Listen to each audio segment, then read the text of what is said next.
actually transform the world. So you actually bring things that are new. You are the connector between science and technology and human progress. And all the time you are doing something which is pretty extraordinary. You are transforming the world. You are transforming the lives of millions of people in extraordinary ways. So let us start the day by congratulating ourselves for doing such an extraordinary work.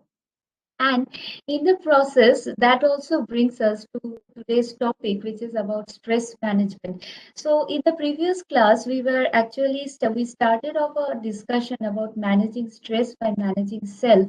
And in the previous session, we actually discussed how we can manage ourselves better by managing our time. So I have already shared the handout for the previous session with Professor Bhattacharya, and I'm sure he's going to share them with it. I right now share the handout with him. So I would be very happy if some of you share your experience of using some of the techniques after the session. So has anybody over here found time to use some of the techniques that we spoke about in the previous session?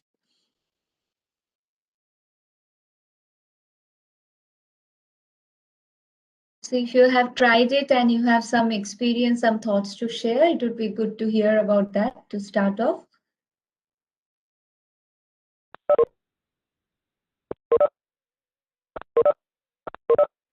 Okay, so I'm waiting for that. So as we go along the session, I would expect to hear from you, and we also shared your experience about how you felt about these things. And now, then we are going to start off with today's session, which is actually on stress management. So there are actually two parts of managing stress. One part of managing stress is by managing the way overload builds up through time, our inefficient management of time. And therefore, it is said that more than 50% or even 70% of life stress vanishes the moment we can design our life in a manner such that things happen in order. You know, they say that money doesn't make you happy. Money does not actually buy happiness, but it is better to cry inside a Mercedes than on a bicycle. So time management is actually something like that. So it makes the life so much efficient that you have more time available to solve the deeper problems of life. And consequently, people who manage their time well also deal with other kind of stresses better. But there is also another part of stress, which is that other 30% of the problem, and that basically arises from a lot of other things that keep happening to our life. And part of most of these other parts of stress actually arise from interpersonal interactions that we tend to have every day, situations that happen to our life conditions that are more or less perennial versus those that are temporary, and most importantly, the way we think about our problems. So in today's session, what we are going to do is that we are going to look at some of the other patterns that actually arises stress in us, and we are going to also look a little bit into the anatomy of stress to find out how exactly stresses play out in life. So in that process, I would also request you all to participate and talk to us and share your knowledge and understanding about the matter, because one of the most important thing about stress management is that all of us do that every day on a regular basis, and therefore it is something we all can are experts in. We all can share our information and learn from each other. So I will invite you all to also participate in this session in a big way. And before I start off, I would also request you to do something. Somewhere in the middle of the class, I will ask you to go to our website called www.menti.com. Right. So if you are on a browser, if you are on your cell phones or your computer, kindly open a new tab and type www.menti, M-E-N-T-I, M-E-N-T-I, menti.com. So when you go to this site, it is going to ask for a passcode. So I will share that passcode with you, and after that, we will start off an activity sometime in the middle of the session. Please be ready with that. Thank you so much, Professor. That's it, www.menti.com. All right, so let's start off our discussion for today, managing stress by managing self, part two. And this is where we are going to talk further about how we can do this tightrope walk of balancing our lives and our situations even better by managing our thoughts. So, before we get started with the techniques, let us talk a little bit about well being. See, the important concept is that previously, till the late 90s, researchers were talking a great deal about stress management. So, they were actually saying that the best thing to happen in life is a lack of mental illness, and how people can actually combat mental illness. They can actually do that by managing their stress so that their stress do not end up becoming disorders. The idea of the relationship between stress and disorder is very interesting, mental disorder, particularly for those of us who are from psychology. We understand that most of the problems that we encounter in life actually happen a lot from the stresses we see. So just imagine that you have a tap in your house. Right, so all of us have taps, and what happens is that there is a tap that drips every day, one drop of water every day. Now, what happens when these drops of water by themselves don't really do much? Right, they don't really kill us, and neither do they get anything wet, and it takes probably 1 hour for a dripping tap to fill up a bucket. But if you let a tap drip at a particular place for a very long time, what will happen is that it is going to gradually damage the floor. Right. The floor is going to gather moss, it is going to become slippery. Gradually, it will wither away the tiles and the cement underneath. And in the end, what is it going to happen is that it is going to damage the entire flooring of the house and the roof of the next apartment. And ultimately, it can even break your house. So the drops of water are actually like the stressors we face every day. And when these stressors, if we don't tighten the tap in the very beginning, these drops of water from multiple taps of our life can actually accumulate in order to destroy the very building of our body and ourselves. And that is why it is very important to manage stress in the very beginning. The concept that is now gaining popularity is called well-being. And well-being says that it is not just important to manage stress to a simple survival level. That is, I can manage and I am surviving through life. I can keep a job and I am just functioning. I'm staying out of the asylum. But scientists are saying that, see, that is not enough. You are not just here to survive, you are here to live. And therefore, they are saying that there is you have to achieve a state of well-being rather than a state of absence of illness. And what does well-being mean? Well-being is actually the complete achievement by an individual of all that is possible for him or her to achieve. So it includes physical well-being, which means that there should be an absence of illness, physical health, as well as healthy habits of consumption and exercise. In terms of social, it means meaningful relationships, networking, and support. In terms of workplace well being, it means that you are not only able to keep a job and bring a salary home, but you are actually finding interest and purpose in the work. That is, in the morning, you don't feel wake up. When you wake up and you feel that today I have to go to office, you feel excited rather than feeling tired. When you are teaching, you feel engaged at the thought of taking a new class. In terms of societal well-being, it talks about contribution to society, active participation in the well-being of the society, and finally, emotional well-being in terms of stress management, resilience, and positivity. The idea is that when we look at soul chart, we immediately sense that there are certain parts of our life and living that we, like the boy that we talked about the previous day, who is juggling multiple loops. Like, and in the process, what he does is that he can drop some of the loops and do that better. Similarly, some of us actually function in between emotional well-being, workplace well-being, and social well-being. So I maintain relationship with my friends and family. I go to my work and I probably maintain a surface level of emotional well-being. But we end up ignoring physical and societal well-being altogether. And sometimes when we try to cater to this, we end up ignoring our social well-being, our workplace well-being, and things like that. And consequently, what happens is that the real idea is that how we can balance all these aspects of our living so that we don't merely survive but go to the next level. So research tells us that work-life balance is actually one of the key solutions to well-being. So because we spend the majority of the time of the day at workplace, so work-life balance, particularly in the context of professionals like us who are spending close to 8 hours at office and more than that at home doing the after work of the day, for us the balancing between work and life becomes very important. Now, see, in older times, what happened was that work life balance was an easy thing, relatively easier than it was today. So, there was work, people knew that I have to go to the factory or I have to go to my work, whatever I do, whether I'm a teacher, a doctor, a writer. But at the end of the day, when that time ended, I can come back home and live my life as I want. Was actually not much blending between how a person worked and how he lived. But what happened with the advent of technology, immediately for office goers, some kind of dramatic change happened in the way we see work. That is, part of the work can also be brought home.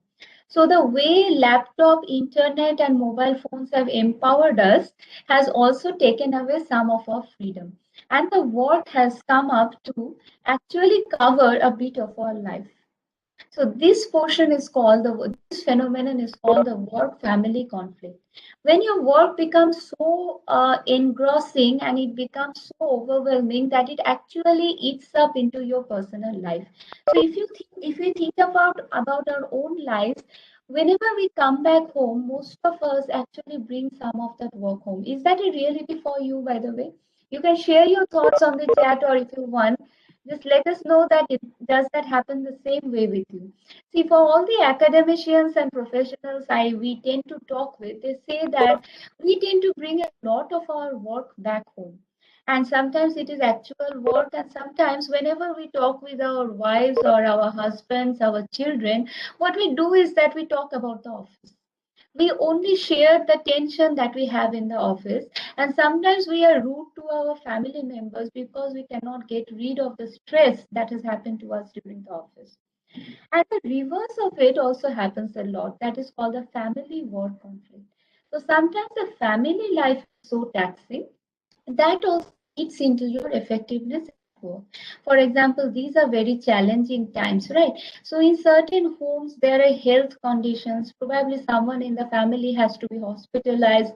Someone in the family has probably got infected with COVID. And now think of a person who is a professional in that family who has to come to work. So at the same time, my whole mind is loaded with the tension of what is happening at home. How do I take care of these people? And I have to come to office and do this everyday thing. And consequently, the second thing happens, which is called family work conflict, when family overwhelms the work life. What we want is somewhere in between. We want a called work-life balance, in which both work and family get equal attention. And when we do that, we arrive at a state of well-being. Is that possible and is it really happening? So again, like previous session, let me share some statistics with you to show that how it is actually happening, which also tells that we are not alone in the process. So more than 70% of higher education staff report high or very high level of stress. So when it comes to even this profession, which many people actually say is supposed to be less stressful than the life of a corporate personnel or that of a policeman or even that of a military person, even for higher education staff, more than 70% of people are saying that we are very highly stressed. That it is actually affecting our lives in a big way. 20%, 29% of people are saying that their bosses expect them to work even on vacation.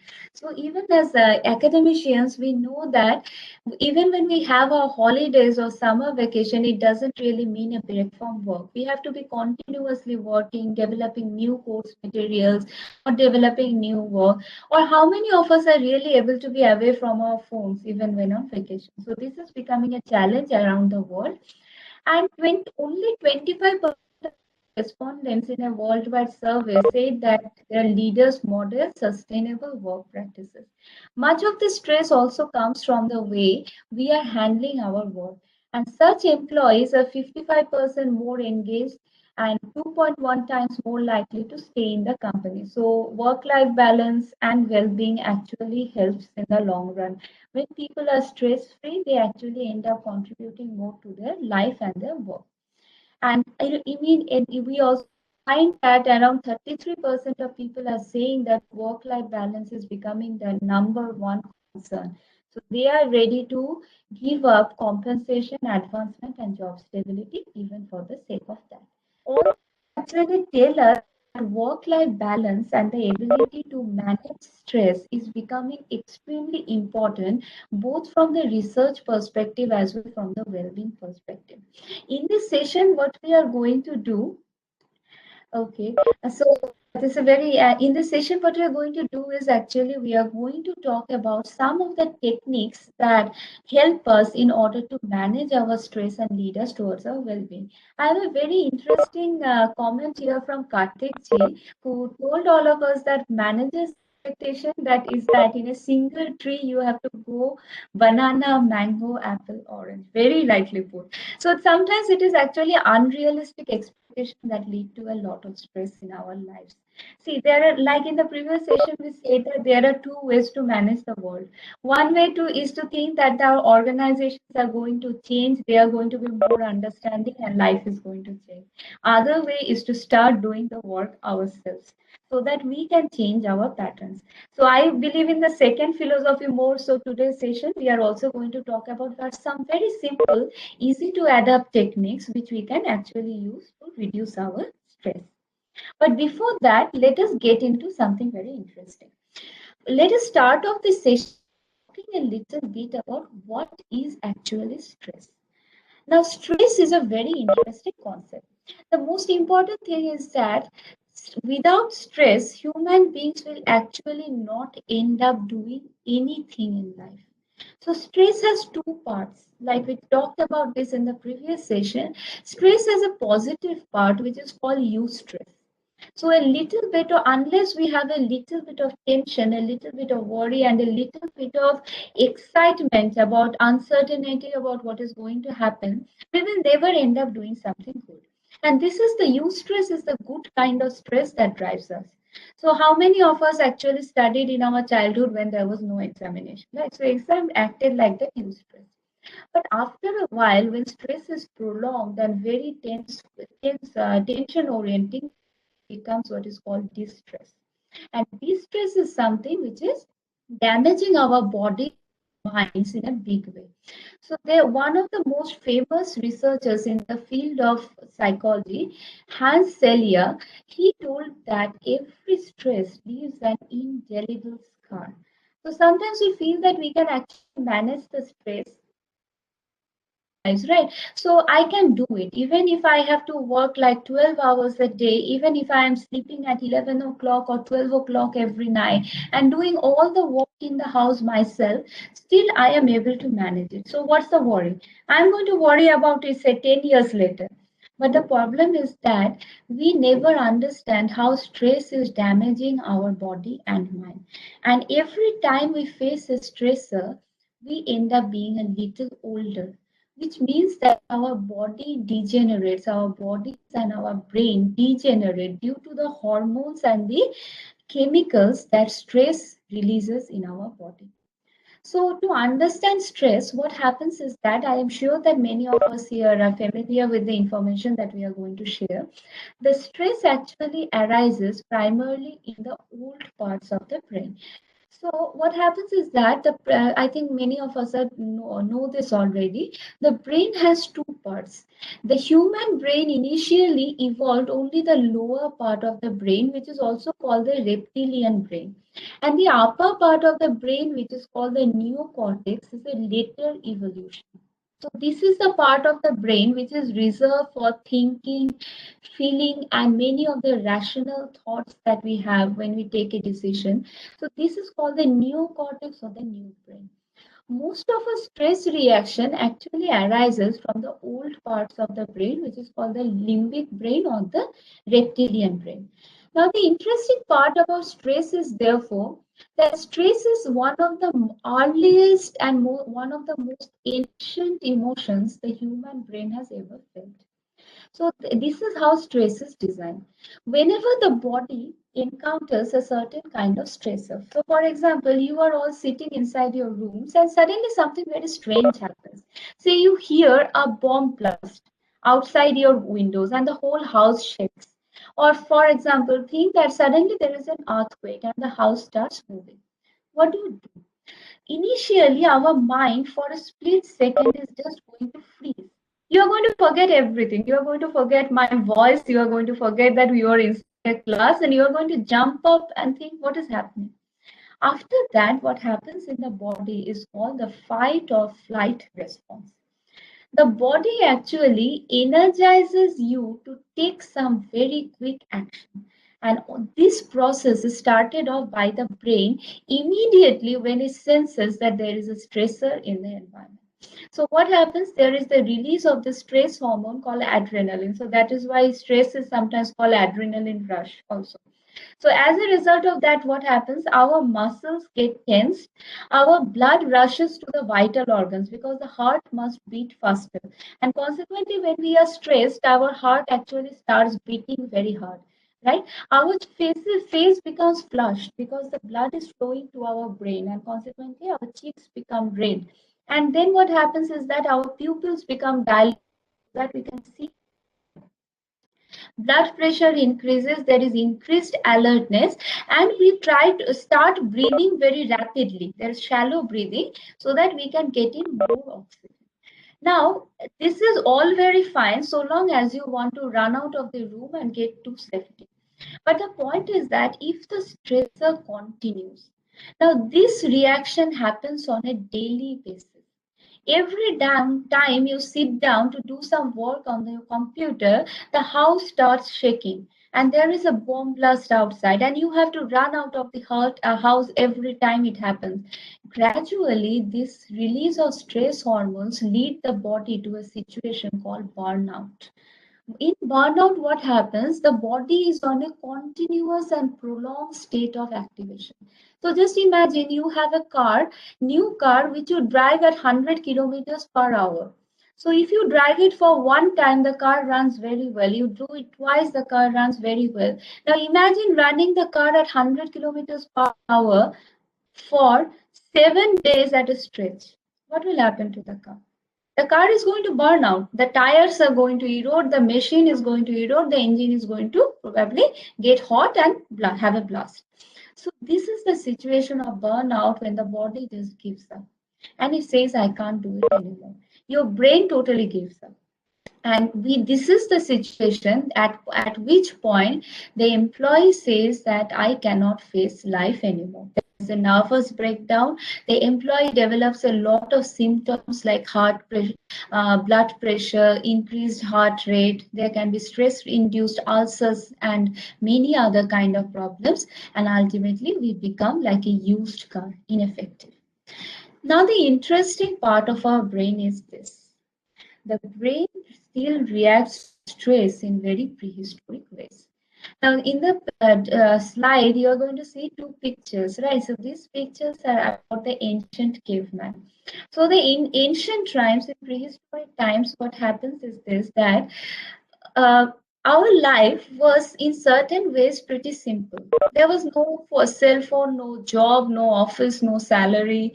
Life was easy. But at the same time, life was also very, very complicated because it was a life where we can either get eaten or we can eat, right? So either the ancient caveman was out to hunt, your food was not on refrigerator, or you cannot just go out and buy your food from a supermarket. You have to basically chase and kill your food before you can eat it. But at the same time, we are also living in a situation where our food can come and eat us. So it was actually a state of fight or flight continuously. Our brain actually has not forgotten, according to research, the old ways of reacting to stress. So as a result, what happens is something very interesting. The brain still thinks about stress in terms of fight or flight. There is no middle way. What it means is that suppose our boss is calling us for a meeting and we are actually worried about what may happen at the meeting. Now this is not a situation where we have to kill our boss or our boss has to kill us, right? It is not fight or flight, but the brain doesn't understand that. So the brain is going to lead to exactly the same bodily responses, an overwhelming body response which was not actually necessary in order to deal with that kind of stress. Second thing is that the brain acts first when it encounters. There is often without deliberation. So even if the situation does not require that kind of heightened emotional response, we sometimes overreact. How many times has it happened to you that you have faced a stressor, you have reacted, and then you felt that I shouldn't have shouted that much, or I shouldn't have reacted like that? That happens because this is called amygdala hijack. The brain hijacks your rational thinking, and consequently, we end up doing things we don't want to do. Arousal is much more than the situation needs. And the thing is that in situations with stimulation overload, arousal is perpetual. So nowadays, we don't have the tiger chasing us, but we have created our own situations. We have cell phone. So even when we are not getting bombarded by other stressors, what we do is that we constantly immerse ourselves in the cell phone and give our brain continuous stimulation. And as a result, our brain gets overloaded. Now the question is, like someone just asked us, what is the solution? This is the solution that we are going to talk about. Now you see, this ancient caveman, he's in a state of, this is the representation of our brain. Our brain is in a constant situation of fight or flight. But unless we can calm down the brain to become like this sage on this left side, that caveman is never going to light the first fire. So unless the brain can be calmed down and come out of this situation of, am I audible? Am I audible? If someone can tell me. Yes, Yes, that's ma'am, great. you're audible. So, thank you. So unless we can calm down our brain in order to fight the stressors, we will never be able to reach the full potential of what we are going to do.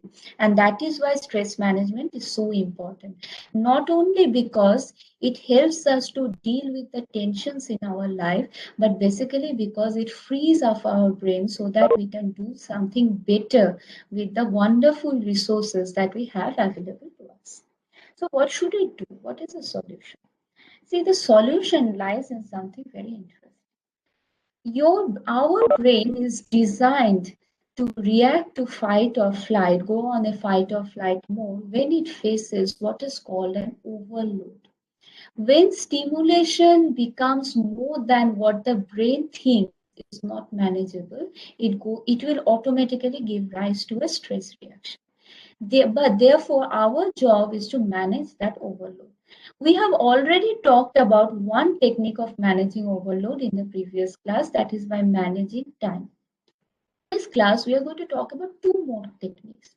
One is the interaction patterns we have in our life that lead to mental overload. And I will tell you, it will not be something that will not be news to you, that half the time the stress comes from the external environment, but half the time we create it ourselves. Do you agree with me?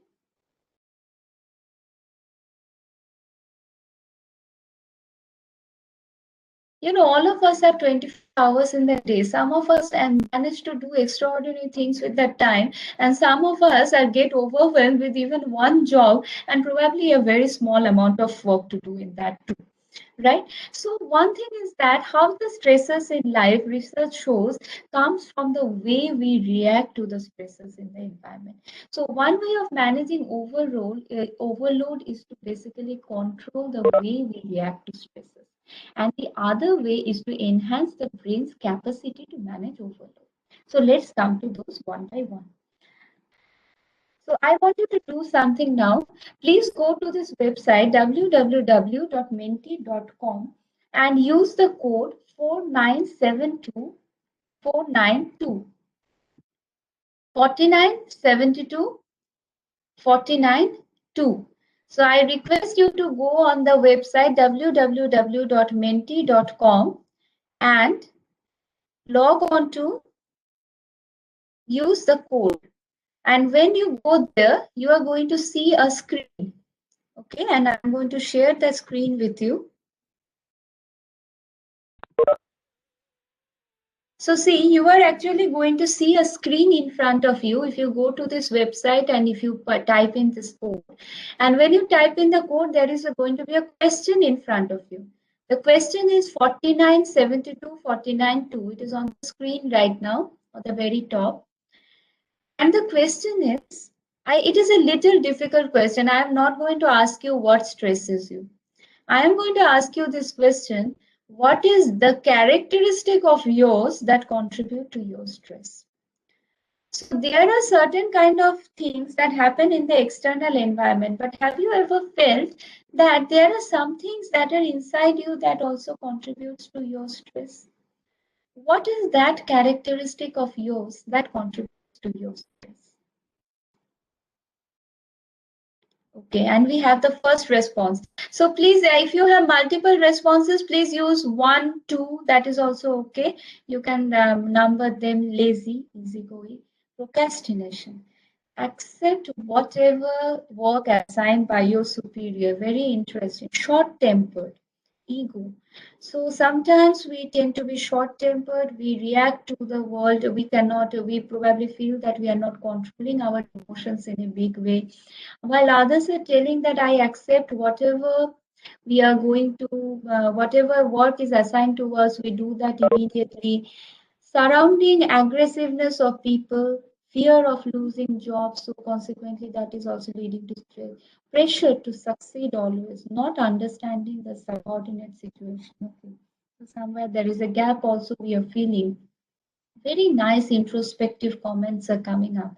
If you are not finding an ability, if you are not feeling that you can't access menti.com, please post your responses on the chat. So we are also able to view your chat. So the professors over here who can't access it, please post it on your chat. Let's see that what information is coming. Inability to handle multiple tasks, bit of okay, not understanding the subordinate situation, ability to inability to multiple tasks, laziness, inability to tolerate shrewd comments, complete all the activity in time, lack of time management, right understanding of others. So some of us are feeling that it is the understanding of others which is also causing our stress. Any other thoughts? Very interesting responses are coming. 12 people have responded till now.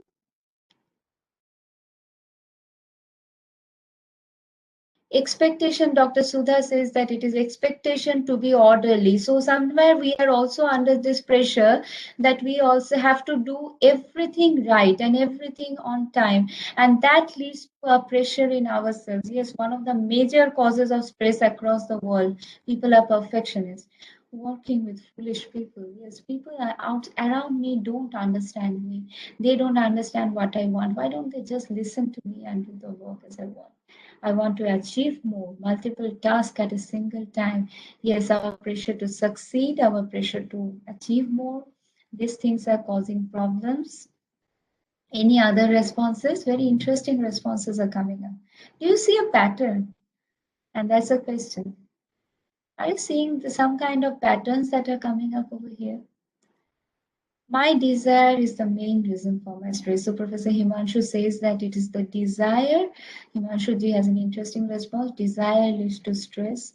We want a lot. We don't know if that is causing if that is achievable or achievable with our current resources. Any other thoughts? So some thoughts have come up and that are showing some patterns. Some of us are telling it is time management that leads to stress, not getting help from others. A lot of workload is coming from others, but we're not getting help from others is also causing a problem. At the other end, we are also acknowledging that it is sometimes our short-temperedness, People, we are not able to understand the situation of others. Yes, short temper, Padmaji says that that's a problem, and inability to tolerate people who are not understanding around us, procrastination, these are causing the problems. Very interesting. Very interesting thoughts have actually come up in our repertoire. So that tells us something very interesting about this entire phase of time management, stress management, and how it actually works out. Let me now share something very interesting with you. I will show you some responses that we actually collected from many researchers around many professionals, workers around the country, and they actually showed that there are certain patterns in our thinking which causes a lot of problem in us. And part of this problem actually comes from taking stress. Taking stress to be a reality in our life in a way it is not. So there are two very important concepts that we are going to talk about right now. The first concept that we are going to talk about is how we interact with a situation that comes out in front of us is something that causes stress. And the second thing is that how we interact with others is also something that causes us stress. So let us now talk about the first and then the second technique.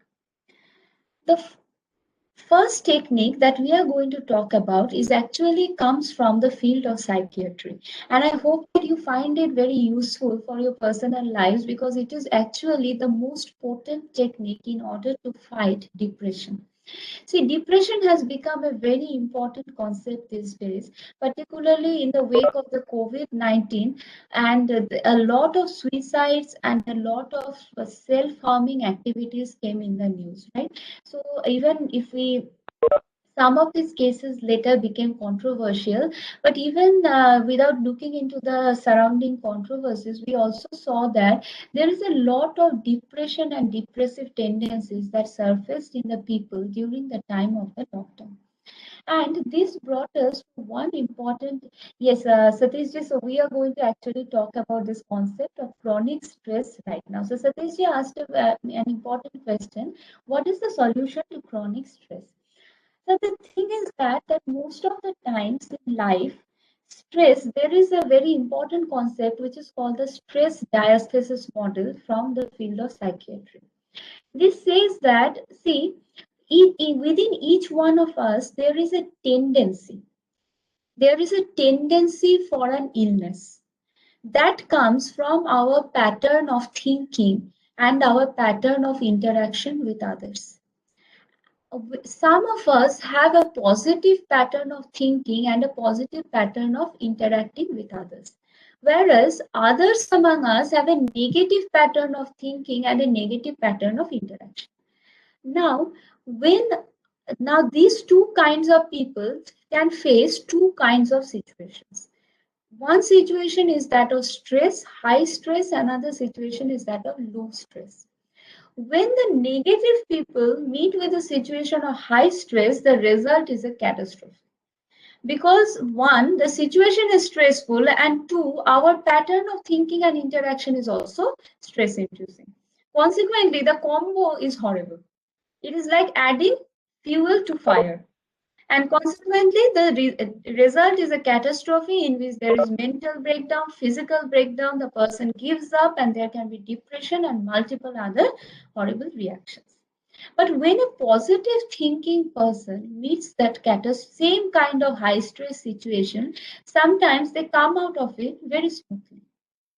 To the extent that you don't even realize that the person was facing stress in their personal lives, right? Similarly, but when these people enter into negative stress situation, when there is no stress, you will not be able to understand these differences. But when they enter into situations of positive stress, high stress, we actually realize the differences between these two kinds of people. Right, so that is why they say that only when people are like tea bags, only when you put them in hot water, you realize how strong they really are. So, and they also tell about stress, that stress is like hot water. If you are a potato, it is going to make you soft. If you are an egg, it is going to make you harder and harder, right? So that is also something which is true about stress. What is inside you, it decides how you are going to react to stressful situations. One of the first solutions, and a very simple solution to stress, is that of positive.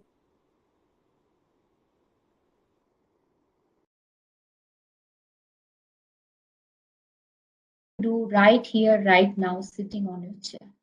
So the question that we ask in this is, when something goes wrong, how do you think about that situation?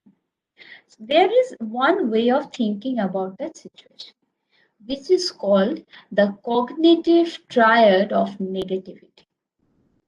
So what happens in this is that it is also called the 3P model, 3P, personal, progressive, permanent, and it was proposed by a psychiatrist called Aaron Beck.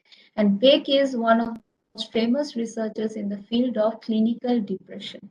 So Beck said that the most potent cause of depression is not external stress, but the cognitive triad of negative thinking. Stress doesn't cause depression.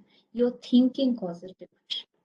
And what happens in this is when something wrong happens, people tend to think one personal. So let's take a very simple example. I believe that most of us over here are academicians. So let's take an example from the classroom. Imagine that you are teaching inside a class. Okay, so am I audible? Is my voice reaching you? Is it working? Yes, yes, madam. You are clearly audible. Okay, that's great, sir. Thank you so much. So I think if my audio is reaching you, there might be some connectivity problem at your end, sir. So kindly check the connectivity. Okay, so let me continue. So what happens is, let's take an example. Suppose you are teaching to a class and you are extremely engrossed, engaged. You have worked very hard for this session, and suddenly you notice that in the back bench a student is sleeping. Right? How do you react? You are teaching, you are giving your 100%, and you realize that at the back end someone is sleeping. So there were three ways, or someone gives a big yawn like a hippopotamus, right? We have all seen those situations in our classroom. Now, there are two kinds of ways to react to it. One way of thinking is that it is personal. So the teacher can think that I am such a bad teacher. My whole lesson is a failure. Otherwise, why are my students sleeping in the backbench? Possible. So that in that case, the teacher is taking this personally. The teacher is thinking that this is personal. I am a bad teacher, so my students are sleeping. This is the first thing. Next thing is Audio is that not getting. am I reaching you? Sorry, I am I am reaching? actually, Am I reaching? I am getting clear audio. You're getting clear audio, sir. So I think, okay, then it's fine. Okay. Okay, sir. So Teresa ma'am has a very nice solution. She says that I am going to make some sound to wake him up without letting others know. So, ma'am, that's a very good solution, but that tells me something about your personality also. See, Teresa ma'am says something very positive over here. The question is that suppose this situation happens to you and you find that some of your students are sleeping in the back bench while you are teaching. Well, you do. Dipandita ma'am says, I will crack a joke and probably they are going to wake up, right? Other people start laughing, they are going to wake up. Any other solutions that are coming up? What are you going to do in this situation? Somebody has fallen asleep in the last bench. One of my teachers had a very interesting solution. So I did my PhD from IIM Indore, and this teacher had a very interesting solution. Every time somebody fell asleep in the classroom, she used to say, "Let's have a round of applause. Clap, clap, clap, clap." And everybody started clapping. And imagine 70 students clapping at once. That person is to wake up like anything. What happened? And then everybody laughed because all of us knew that somebody in the class had fallen asleep. Right. So these are very throw smiley balls. Yes. Britannia has such an interesting solution. You throw a smiley ball at him, he wakes up, he smiles a smile in his hands, right? Everyone is laughing. But there's also another way of reacting to that, and that is a cognitive triad of negativity. You are giving me solutions that is filled with so much positivity. And that's because you are not one taking it personally. You are not thinking that this situation is personal. It is not because you are teaching badly that the student has asleep. It's not your fault. It's just because he's asleep. Take it light. But people who actually are into this pattern called catastrophic thinking think in the reverse way. They start by thinking, I must be a bad teacher, otherwise why my students are falling asleep. And the moment you think that, think what is going to happen to your entire confidence for the class is gone. What's the point of teaching after this because I am a bad teacher? And consequently, you will mess up the rest of your class. And the catastrophe, the falling of the ball starts right from there. You are going to get nervous, and when we get nervous we make mistakes, so the entire session is now going to be bad, and this leads to even more greater problem in terms of thinking. The next problem is called pervasiveness. Now, because my session is messed up, the teacher next thinks that because this one student has fallen asleep, all the other students must also be really bored. So this is the second P, which is called pervasive. It is not like one student did not like my session. All the students must be bored with my session. Some of them are very polite, they are not showing it. Other students are sleeping.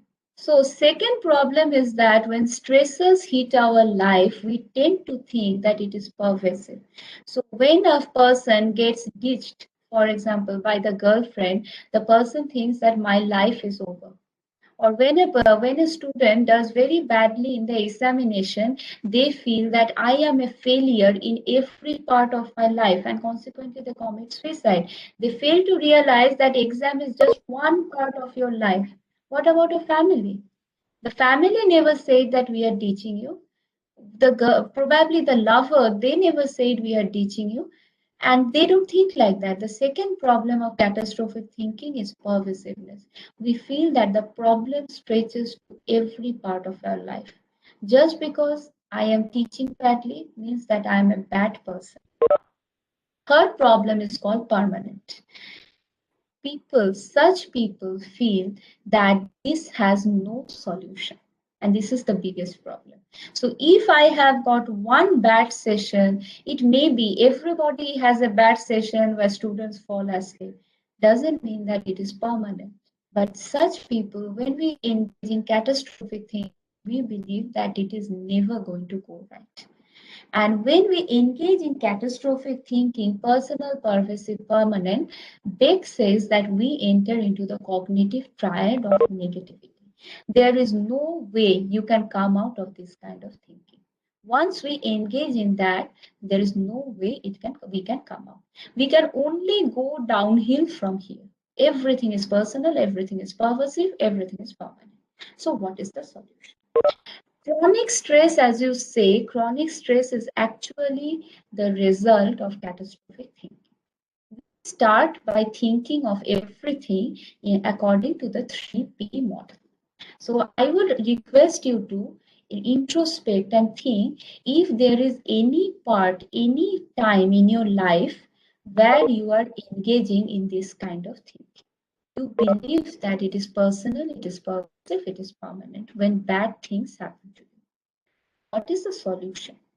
The solution is basically to move to another triangle, and this is called situational, localized, temporary. So it is a mental drill in which whenever we think about a problem, see a problem where bad things happen, we say it is not personal, it is situational. So the first thing, when a child fell asleep in your class, one thing we thought immediately that he or she must be bored because my session is bad. But it may be because the student has fallen asleep because last night there were multiple assignments and he was awake till 4 p.m., 4 a.m. in the morning. Or probably there is someone ill in the family and this boy or girl is a caregiver, and consequently they are falling asleep inside the class. Or maybe this person has fever and that is why he or she can't stay awake. It is not personal, it doesn't concern you, it is situational. Something in the situation has happened, and the moment we think like this, we no longer feel that we are a bad teacher. Something has happened to that kid, like someone said that let me wake that person up. Can we just provide a person's some incentive? Can we make him or her laugh? And probably we get to know a little more about the situation. The second thing is that it is not pervasive, it is localized. So sometimes your students are going to come to you and say that I didn't like your session, you were very boring. Sometimes they do come and say that I don't like you as a teacher. But that's localized. The second solution is that even if I have made a mistake at one point in my time, doesn't mean that I am bad at everything I do. Other students like me, other classes also like me, right? And that kind of thinking is pervasive versus localized, which is the second step towards positive thinking. And the third step is sometimes we actually mess up. We have done something wrong, it was our fault, we didn't study the exam, we failed the exam, we did things wrong. But is it permanent? And here is the most important knowledge: nothing in life is permanent. So, if we have that positive attitude, we are actually able to transform our lives in big ways and make it temporary. So, I will give you a very interesting information. You all know about Michael Phelps, right? So, Michael Phelps was who is actually the gold medal winner in swimming, and he probably swept the Olympic all swimming events in order to win a lot of gold medals, and to the extent that he is now considered one of the stalwarts in the field of swimming, competitive swimming. The interesting thing was that when Michael Phelps made his debut in the Olympics, he won all these gold medals, I think, somewhere in the year 2000. But before that, when he made his debut, he did not even qualify for the final rounds. He was such a bad swimmer. Now, think that, and this thing was also true about Usain Bolt. So, there is a video that, if you have seen that video, which tells us that when Usain Bolt actually ran for the first time in the Olympics, he came eighth, and today he is called the fastest man on the planet. So he came eighth on his first attempt at the Olympics. And if he had given up thinking that it is personal, pervasive, permanent, I am never going to be a fast runner, he wouldn't have been where he was today. So that basically tells us that there is a lot of effort that is given in positive thinking. And when we think positively, we are likely to make the effort a second time. And this idea is life transforming. So the first solution that we have for ourselves is this cognitive triad of positive thinking versus catastrophic thinking. Whenever we encounter something going wrong with our lives, please tell yourself it is not personal, it is not pervasive, it is not permanent. Even if it is personal, it is not pervasive. Even if it is personal and pervasive, it is not permanent. Nothing is permanent. Instead, it is situational, it is localized, it is temporary. Your perspective towards the thing is going to change the entire life dramatically. Okay, so this was our first solution. This was the first technique that I wanted to leave with you. This is straight from the psychologist repertoire, the tool that cures depression across the world, one of the most potent therapies for depression. So please use it, and I will request you to share it with others. So maybe with your students or family members, well-wishers, please share it. Whenever you see that someone is in trouble, someone is showing the signs of negativity, please teach them this triad so that they can also benefit from this kind of thinking. It is a mental exercise that we do. Now, there is a second important thing that I want to share with you.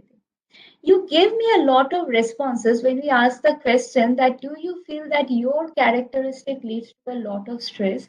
There were certain kind of responses that came up which talked about the management of time, which talked about other people forcing you to do a lot of work and other people not helping you.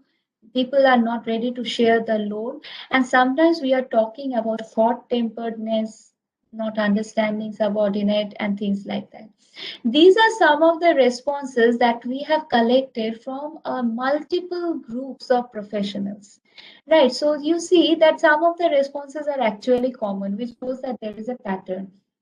Short temperedness, for example, over committing at work, workaholic, taking a lot of things, can't say no, getting stressed easily, try to do everything myself. Does it resonate? Because we have just read those responses.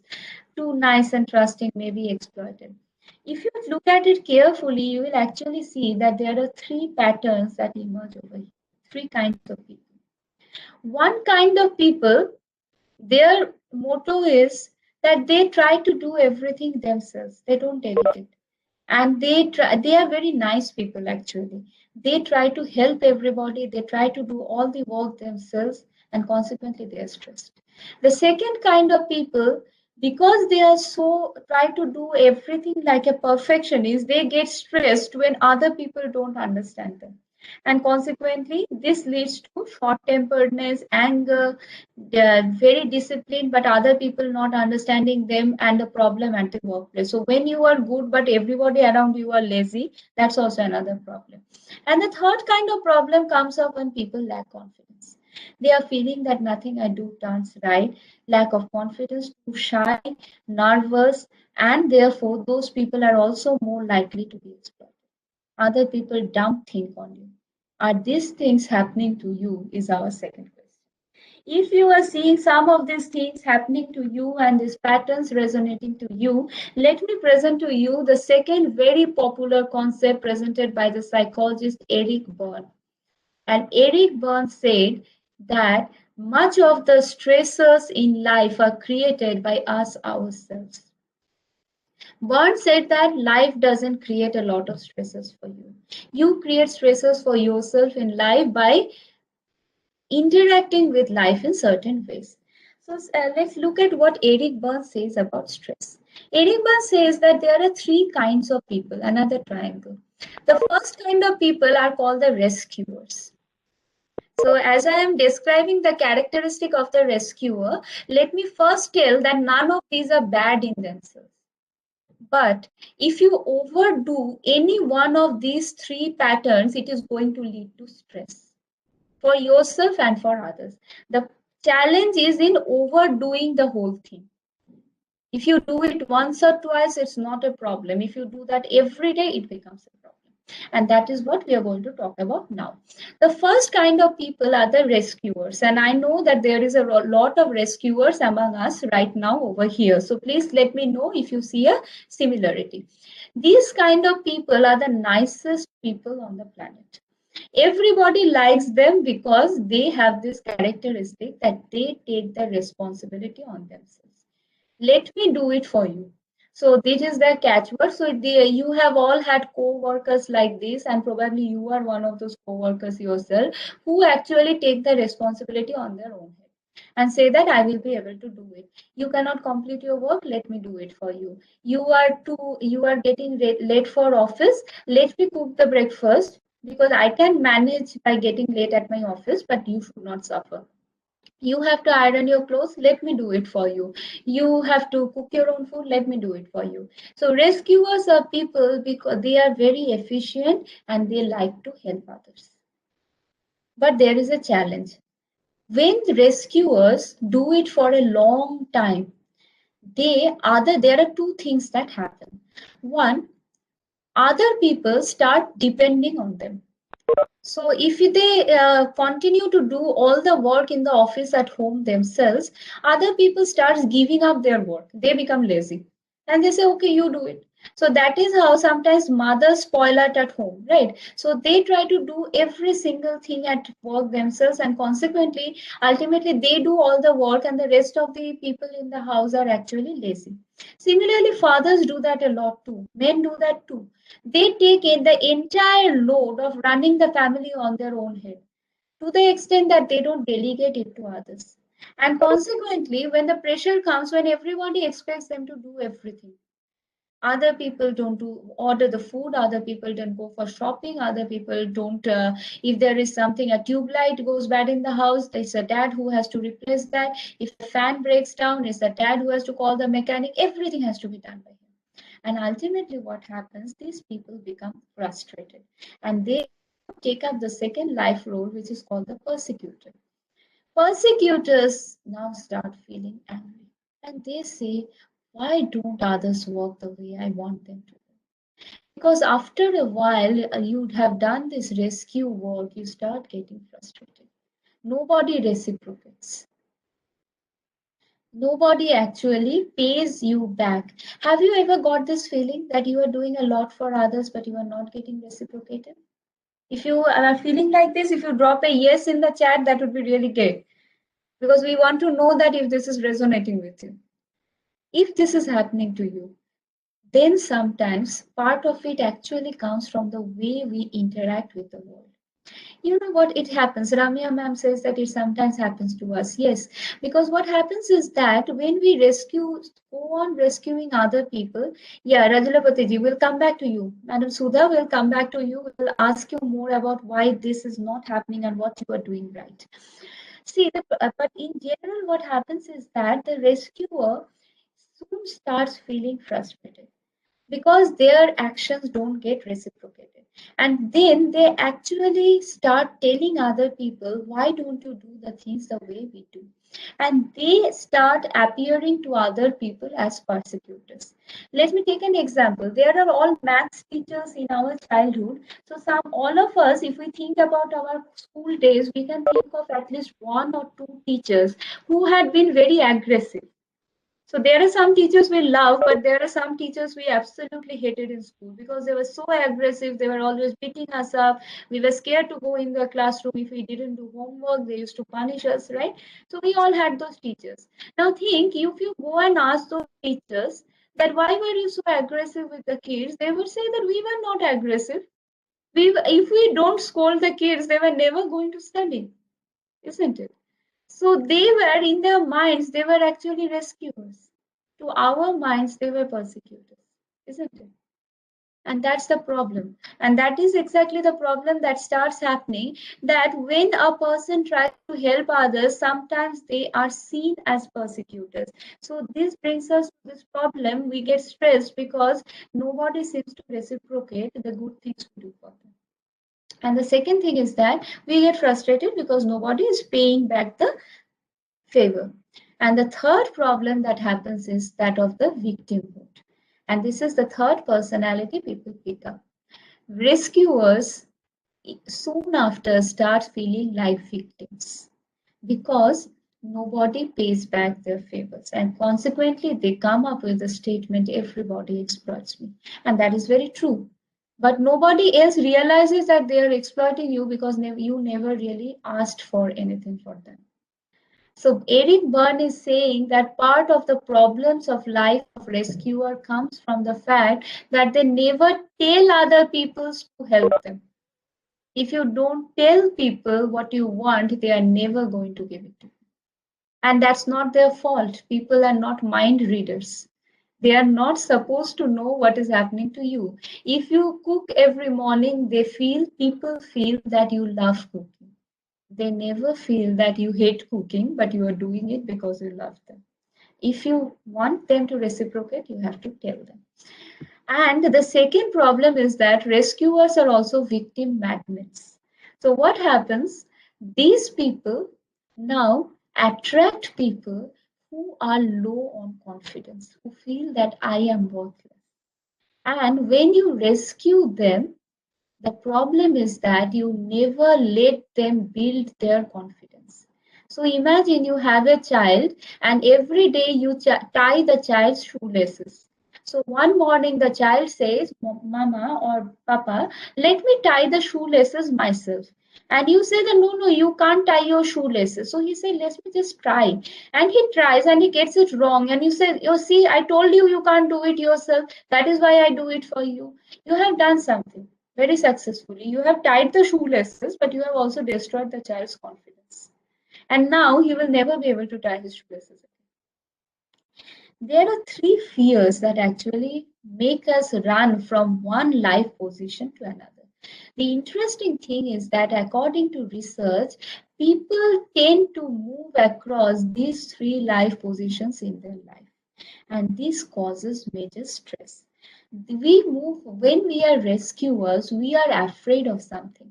We are afraid of delegating because we feel that other people will not do it as well as we can do. When we are persecutors, we like scolding other people. So sometimes there are bosses who love shouting at other people. And they actually do that because somewhere in their unconscious mind, they feel that I become valueless if other people become better than me. And consequently, this aggression towards others come out of that. And finally, victims, we how many things we don't do because we are scared that we will do it wrong.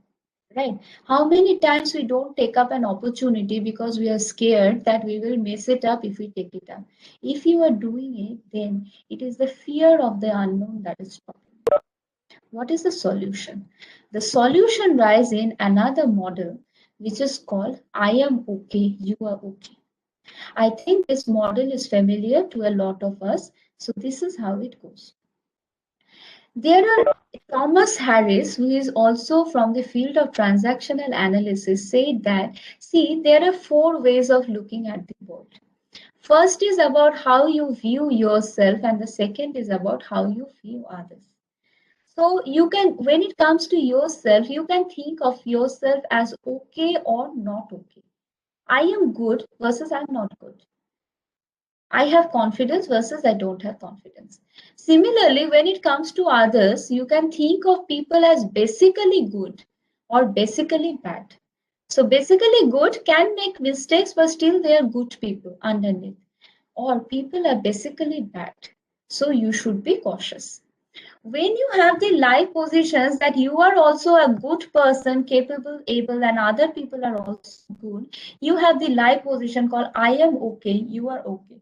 So it is represented by these two friends, right? So when we are interacting with our colleagues, juniors, subordinates, students, bosses, teachers, family members, do you think that they are okay?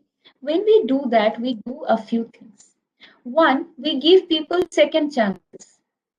People are always going to make mistakes. So our spouses also make mistakes, family members make mistakes. But when they do that, we don't think that this is the end.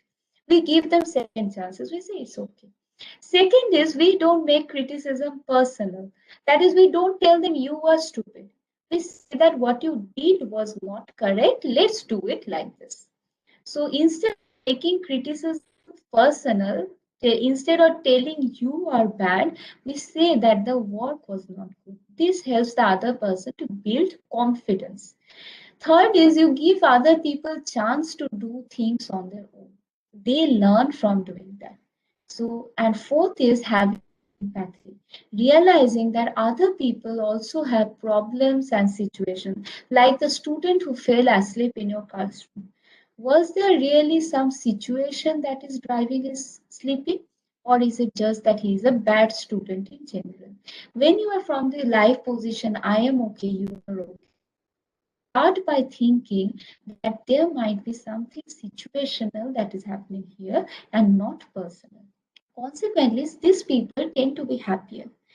But sometimes people go to this life position called I am okay, you are not okay. So here people actually become persecutors or rescuers. They think that I am good, you are not that good, so let me do the work for you.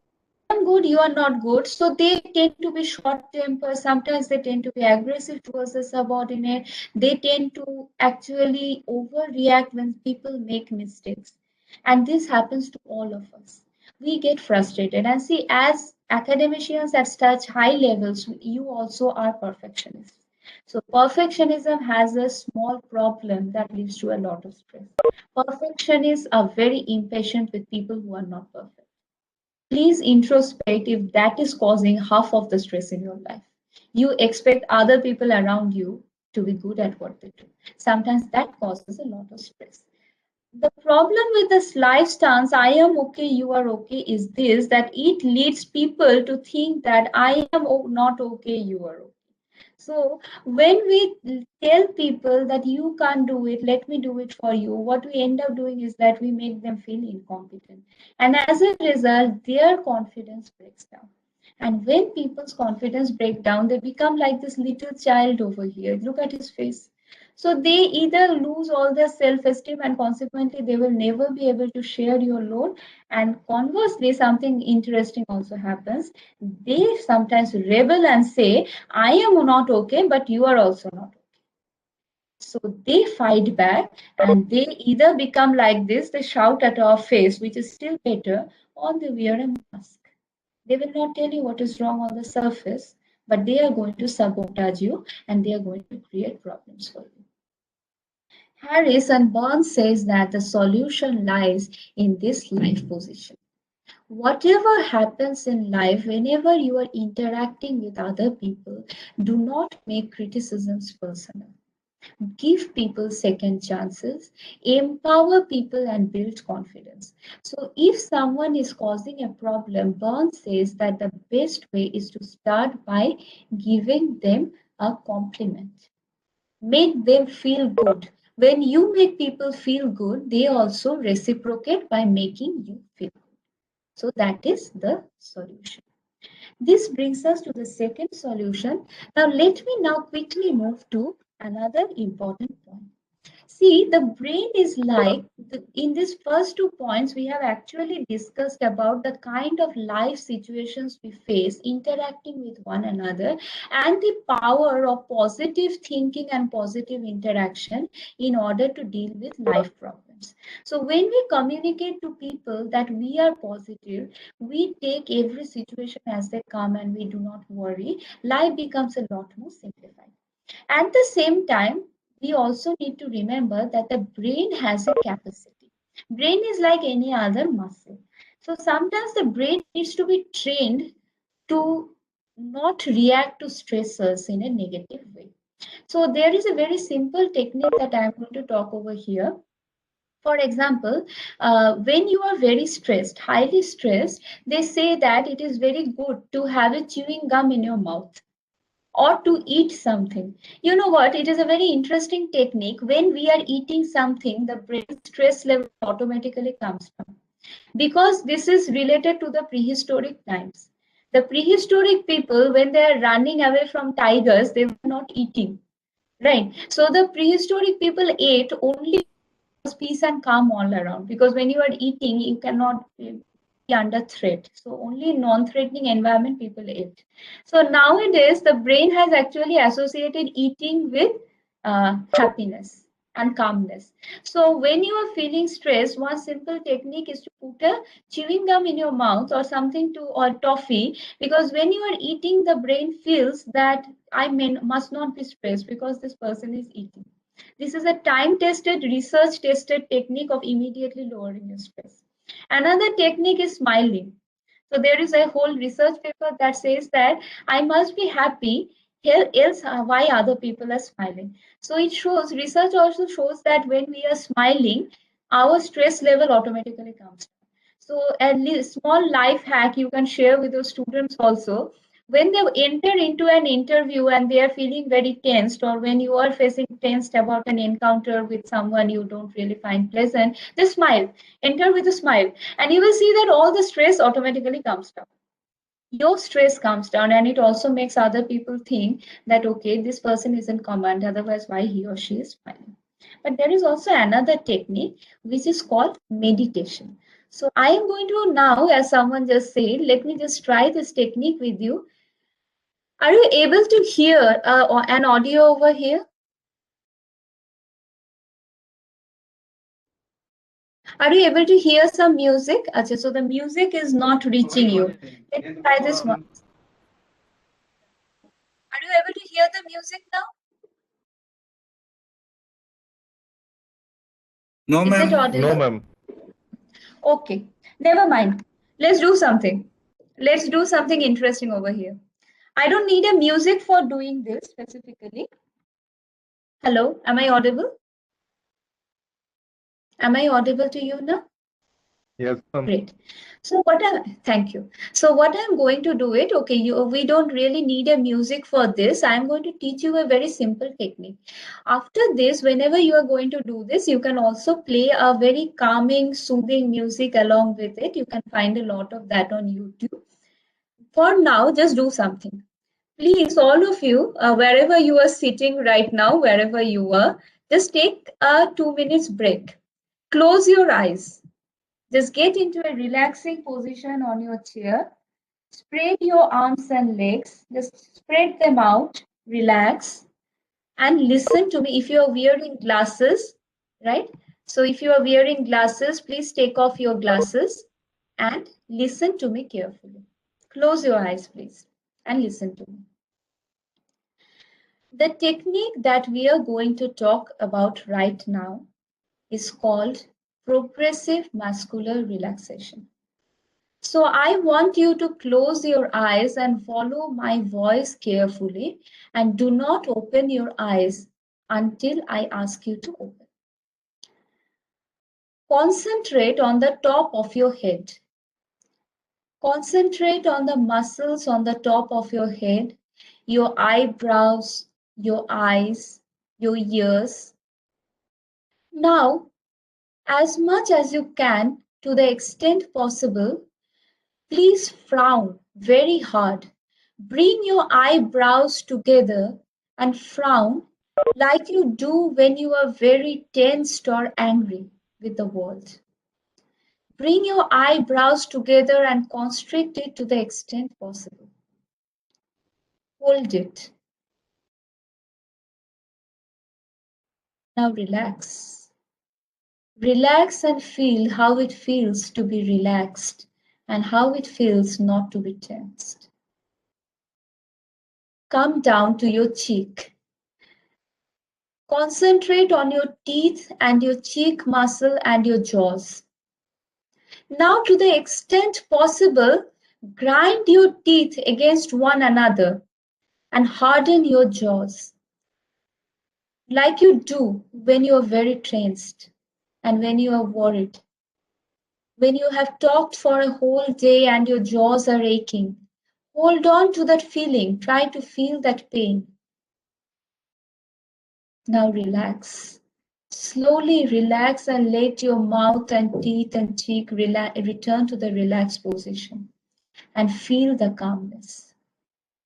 Concentrate on your neck and shoulders next.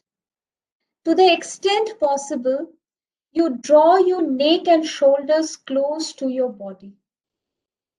Constrict them and hold in that position. Feel that load that you carry on your shoulder every day and every morning. Hold it. Now relax. Slowly relax and let your shoulders come back to a relaxed position. And feel the calmness spread through your muscles. Concentrate on your hands that take the load of your entire body all day.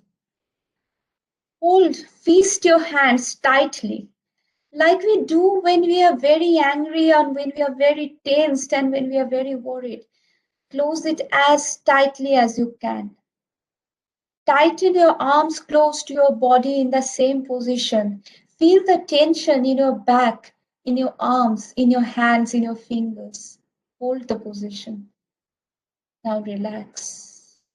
Slowly relax. Open your hands and feel the blood flow through your veins, through your arteries, and feel the relaxation spreading through your body. Now concentrate on the lower half of your body. Tighten your stomach. Pull your stomach muscles close to your body. Tighten your pelvic muscles. Tighten your thigh muscles. Bring them closer to your body. Tighten your entire body together and feel the tension rising. This is the tension that we feel throughout the day when we are either honking in a traffic jam or we are facing tension. Hold that position. Now relax. Slowly relax and let the blood flow back through your veins, and you will be able to feel the relaxation spreading through your body. Finally, concentrate on your toes. Concentrate on the toe muscles, on your fingers and on your knees, the kneecap and the calves. Tighten your feet, pull them closer to your body, constrict your toes, tighten all the muscles of your legs. The legs take the load and make us feel tired at the end of the day. Feel that tension. Hold it. Now relax. Slowly relax and let the blood flow through your veins. feel that relaxation spread through your body. Now at one go, tighten all the muscles of your body at one go. Tighten your toes, tighten your fingers, fist your hands, draw your shoulders close to your body, close your eyes, frown, grind your teeth together and feel the tension through your entire body. Hold it. Now relax. Slowly relax and let the calmness spread throughout your entire body. Take a minute to appreciate this calmness. This coolness spread through your body and making you feel relaxed. Enjoy this moment of peace.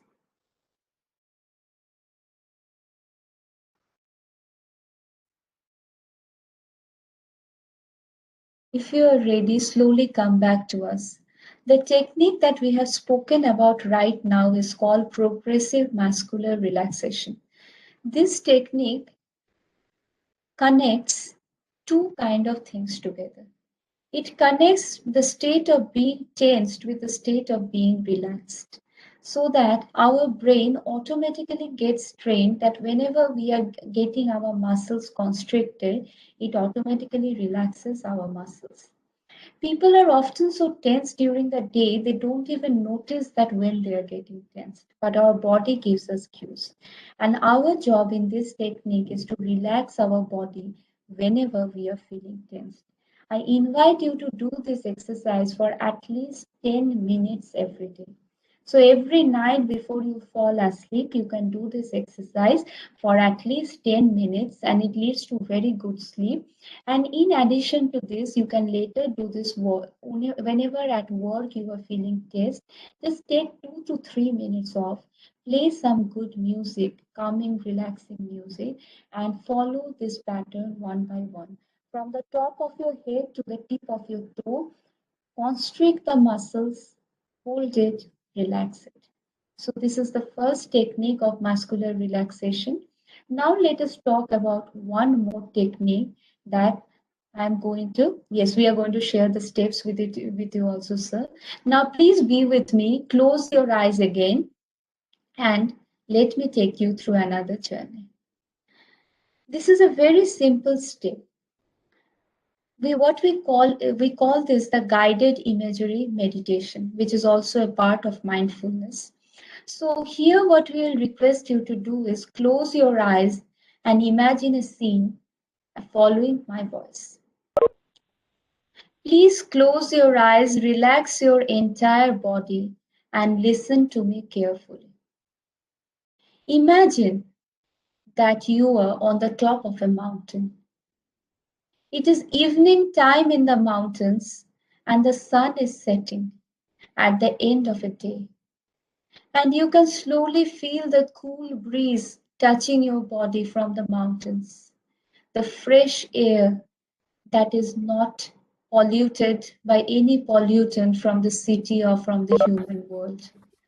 Please close your eyes and feel the fresh air moving through your hair, your fingers, touching your skin of your entire body.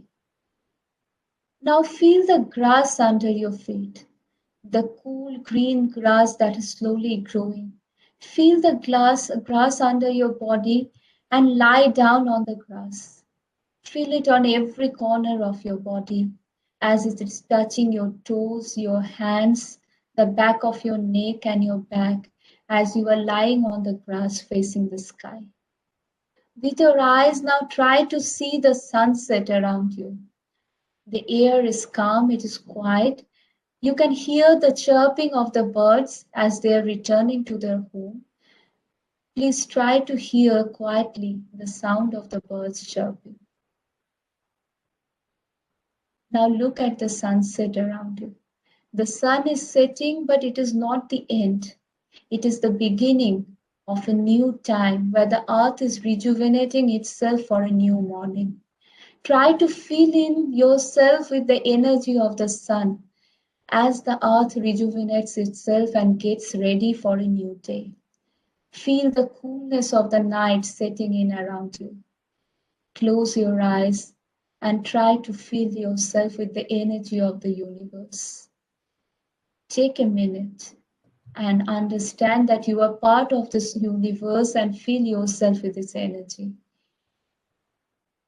Take a minute to realize that you are now ready for another day, another journey, and to do well in it for the journey of well-being. Relax. And when you are ready, please open your eyes quietly and come back to us.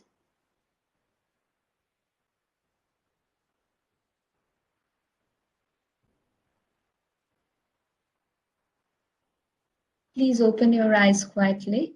So, this is the second technique that we are talking about, which is another form of meditation, which is called the guided imagery meditation. So, this model basically, like the quotation says, the best use of imagination is creativity, the worst use of imagination is anxiety. So, in guided imagery, we use our imagination to imagine a person, place, or time that makes you feel relaxed, peaceful, and happy. Again, it is a brain training exercise that basically takes us back. Whenever the brain is getting tensed, we cue the brain to return to a place where it is feeling relaxed. And it relies on the use of all your senses. So you have to imagine you are hearing something pleasant, feeling something pleasant, seeing something pleasant, and even smelling something which is pleasant and relaxing to you. So guided imagery has been Oh, found. I Guided get imagery. I'm sorry. I'm sorry. अरे आज चेष्टा मत Could you please switch off the? Sorry. Could sorry you वेला please switch off the audio, sir? Thank you. So, guided imagery has been found to be significantly useful in reducing blood pressure, and it is also a very research shows that it has also been extremely effective to reduce with breast cancer patients who have used imagery to cope with their disease because it causes less stress and a better quality of life. So these are two very simple techniques. In the slides, I will also share the steps we are following. Very simple techniques, just a sneak peek into them because we don't have much time to follow them. But I will request you to try these two out together. You will find many relaxing video musics on YouTube. Play the music and do these exercises one by one whenever you find some time. So it may be at night, it may be at morning. First of all, you do the progressive muscular relaxation exercise to move your body from tension to relaxation. And second is the guided imagery exercise to think about meditating about a pleasant situation that immediately helps to bring down stresses. Mindfulness meditation, as one of us just asked, is another technique of meditation where we try to focus, be mindful of the situations around us. So, one form of mindfulness meditation is to simply concentrate on our breathing. So, just when you are breathing, think of nothing but just concentrate for 5 minutes on how you are breathing in and out and the rise and fall of your chest muscles, right? And what are the changes that are happening inside your body as a result. So, when we concentrate on this very small stimuli around yourself, what happens is that we gradually start relaxing and take our mind off the anxiety and the worries. Another very potent technique is mindfulness meditation. So meditation has been found to be very useful in order to reduce stress and all kind of depression and occupational stress also. Welcome to use that. And finally, to close, I would all request you all, the best way to reduce stress is to show empathy to other people. So people around us are hungry for recognition. And whenever we show recognition to other people, the best way to manage people is by making them feel good. So there is a saying that nobody can really be angry with you if you pay a compliment to them. So can we start our days by giving compliment to people whenever they are doing something good? And even when they are not doing something good, you can always find a way to give them a compliment that you have done something really right. I really appreciate your concern for the office and for the team. I really like your dress. I like the way you carry yourself. You cook really good food. How many times do we remember to thank our family members for the things they do? So, gratitude and complimenting and recognizing is probably the very simplest but the best way to manage a lot of stress. When we are nice to people, people tend to reciprocate. They reciprocate by being nice to us, and that starts off a chain of goodness around the world. So just to close, you for the first ways, what are the takeaways from the session, what we can do? The first thing is that share the load. Don't be a rescuer too often. Most of the stress in life, according to research, comes from taking too much load in our head. We take load, we think that only we can do it where the solution lies in delegation. Therefore, form support networks at home and office. So, for example, WhatsApp group for new mothers and fathers, crashes, relatives, neighbors. Share your worries. Tell people that I am facing a problem. More often than not, people understand and they reciprocate. Keeping things cooped up within ourselves cause a lot of problems. Second thing is that we need to empathize more. We are okay, so are most other people. So instead of giving people a benefit of doubt, often helps in reducing a lot of stress. And therefore, we should actually practice being okay with others and with ourselves. Pick up a passion, leave a trace, because that actually is something permanent we work for. Remember that circle of life and that piece of paper. That's very important. Complete the circle of life. That is where you leave the trace. Think positive, appreciate more, and we need to step out of patterns of behavior that mix negativity. So, if you are thinking, we need whenever we are facing stress, we need to think positive about stresses, and you won't believe me, it works magic. So do try it and see how simple act of thinking positively can actually transform life.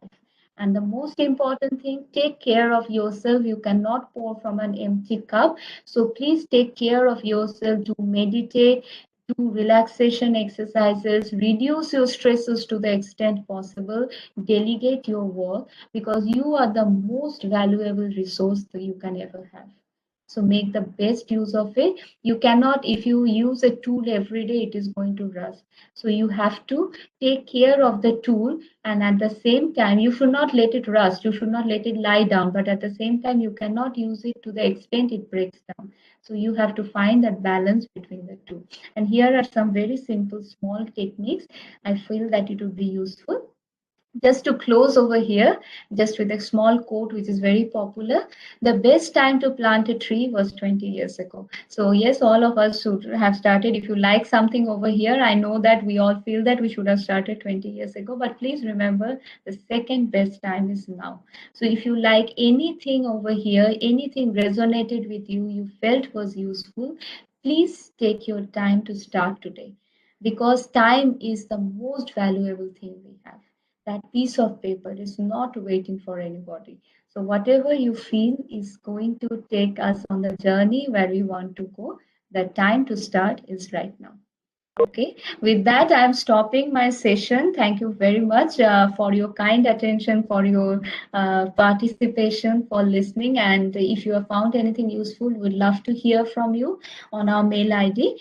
And Professor Bhattacharya, I hand it over to you, sir. Do you have any Thank you so questions, much. any more discussion? Do you want to have some interaction? You can free to ask. Anyone having Yes, anything? if there is time, yes, please.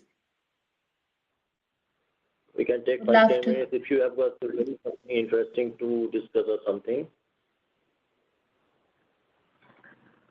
We are saying lots of thank you, madam. Thank you, ma'am. Thank you very much. Yeah. Thank you very much. Thank you very much. I really appreciate your participation, your thoughts which you share. The stress management is a very introspective journey. So many a times we actually solve, our solution lies within us. So like the saying goes about Gautam Buddha, the jewel is in the lotus. So that is the most important thing. The solution doesn't lie outside; it lies within us.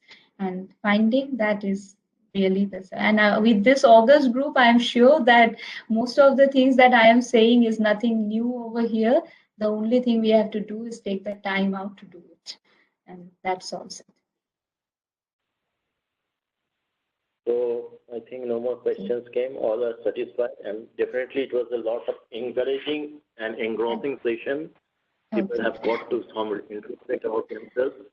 Thank you, Bishakha, for taking your time, address us, and enlightening everyone about the parts of the life. We do have lots of technical sessions, but probably the stress management, the time management actually makes the things work out. Whatever we do, without this type of things, nothing comes up in the future. Or the emotional health and the mental health are the more important stuff, more than anything else in today's world. So I heartily thank you a lot for your wonderful session. Thank you. Thank you a lot. And we can see you again in the future. Thanks a lot. Thank you very much, sir. Thank you very everyone. Thank you. Thanks a lot.